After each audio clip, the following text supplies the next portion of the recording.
Hey, what's going on? I'm Matt O'Leary back with another video, and today we will be talking about 5 bargain free agents the New York Jets could target on Monday. But before we get started, I just wanted to mention that you can follow me on social media at Matt O'Leary NY. If you haven't already, please make sure to subscribe to the podcast. You can get the podcast here or on wherever you listen to podcasts. Really, you can find it. Just Jets. We're doing a free agency preview coming out Monday. Every Monday we get a new podcast. You could call in and ask questions. Number's going to be right here on the screen for you to call in, and we're going to get after it Monday. It's going to drop on Monday morning, and then I got some other big news for you. Ready? Buckle up for this. I will be live streaming on Monday during the legal tampering period. That is when really we hear about where all the free agents are going, and I'll be live streaming throughout the day. Yes, I am social distancing, I guess. This is the world we live in at this point. So on Monday, I will be here live streaming, reacting to everything that's happening. So make sure to tune into that as well. Really appreciate it. So let's get into it. My first guy on the list is Robert Quinn. He is 29 years old. He is an edge rusher who played for Dallas last year and had 11.5 sacks. Over the last 3 years, he's been pretty solid, averaging 9 sacks per year over the last 3 years. His Pro Football Focus grade was 68.5, but if you look at his pass rush grade, it's 78.3, which is good enough for 18th in the league and puts him around guys like DeMarcus Lawrence, Trey Flowers, Yannick Ngakoue, Carlos Dunlap. Those are all guys who had similar grades to Robert Quinn, which is why I think, yes, he's a little bit on the older side. He will be 30, but I think he is worth a swing when you look at guys like Fowler, who's probably going to be getting $14-15 million a year.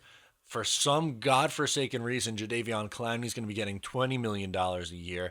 I would rather do 10, 11, 12 on a short-term deal to a guy like Quinn, especially when you really have to focus your money on the offensive side of the ball. Maybe go bargain on the defense. So I think I would go 3 years for $11 million per year or $33 million over the course of 3 years. You'll be paying him for his age 30, 31, and 32 season. If he can get you anywhere between 8 to 12 sacks, that's good. You're just essentially, you need more of an edge presence. That's very obvious. And we know Jordan Jenkins is more of an edge setter. That's if you bring him back even. But you have a pretty good interior with Quinn Williams, Nathan Shepard, Fatukasi, Henry Anderson. You need speed on the edge, and Quinn would provide just that. So I'd be willing to take a swing on this veteran. Next on my list, I'm going with Jalen Mills, the corner from the Philadelphia Eagles. He is just 25 years old, but injuries have hurt him the last couple of years. He played just 9 games this past year and 8 the year prior. But at 25, I'd be willing to take a 1-year swing kind of deal on a guy like Mills, especially when you consider that Joe Douglas is familiar with this guy. As we know, Douglas was just with the Eagles not too long ago and was there when he was taken in 2016. He had a 56.1 Pro Football Focus grade before he got hurt last year on an awful Eagles secondary. This is someone who I would feel comfortable pairing with Blesson Austin on the outside if you bring back Poole to play your slot corner. I think he is more than capable to play the outside corner, and it all depends on what Bless Austin does in year 2. And I know usually in most cases I'm not about bring in guys on injury concerns, but it worked out with Morris Claiborne with the New York Jets a few years ago. They brought him in on a 1-year deal, on a rather cheap 1-year deal. So I think you could do something similar. I'm going to say 1 year for $6 million for Jalen Mills would be enough to get it done. And this would be a pretty nice prove-it deal for Mills, and he goes to a general manager that he's familiar with. The next guy on my list is a wide receiver, Brashaad Perryman.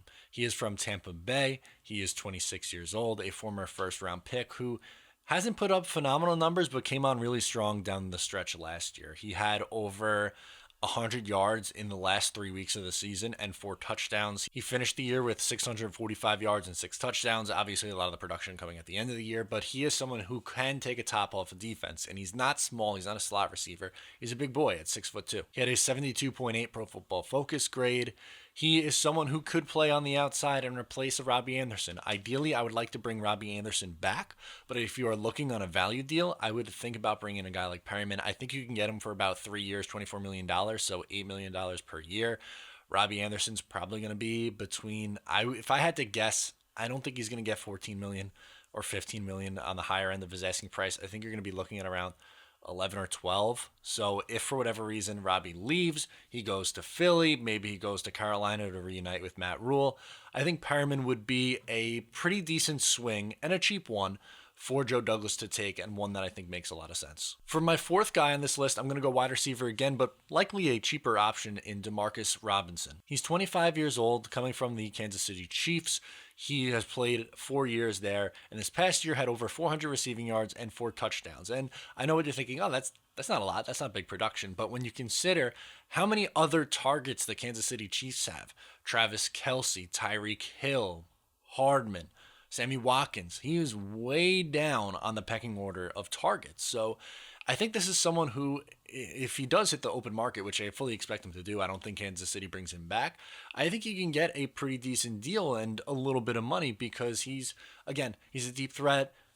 He's fast, and he could do a lot of different things in your offense. Kansas City just doesn't need him. He clearly is being underutilized, and he could definitely be someone who goes to another team and becomes a solid piece. I think this would be a worthwhile swing for sure. I'm thinking roughly $5 million a year gets it done. So I'll go 3 years, $15 million for a $5 million AAV.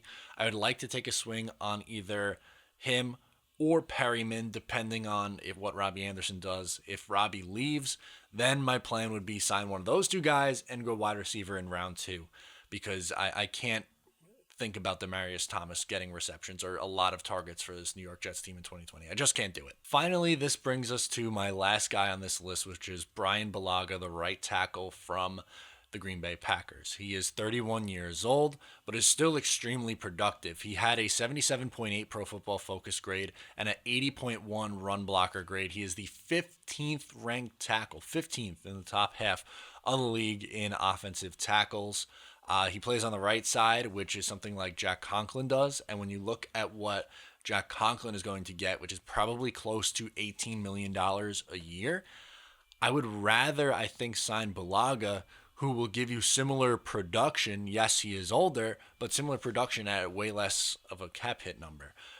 Between Thuney and Conklin, those guys are going to get $15+ million. You could probably get Bulaga for $10 or $11 million a year. So I'll go 3 years, $33 million to get Bulaga in here.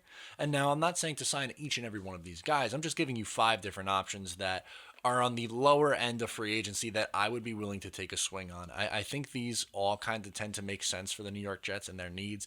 They need help on the offensive line.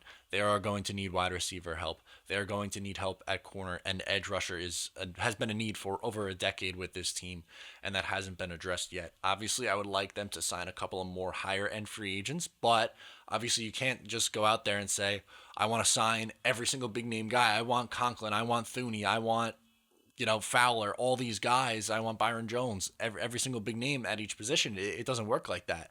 You have to mix in the bottom of the barrel guys and take realistic swings on guys who have a little bit of a higher ceiling. And I know I listed a couple veterans in here and a couple guys who are injury prone, but for what you are paying them, I think it's worthwhile to take that swing and bank on their talent, which these 5 guys I think do have talent.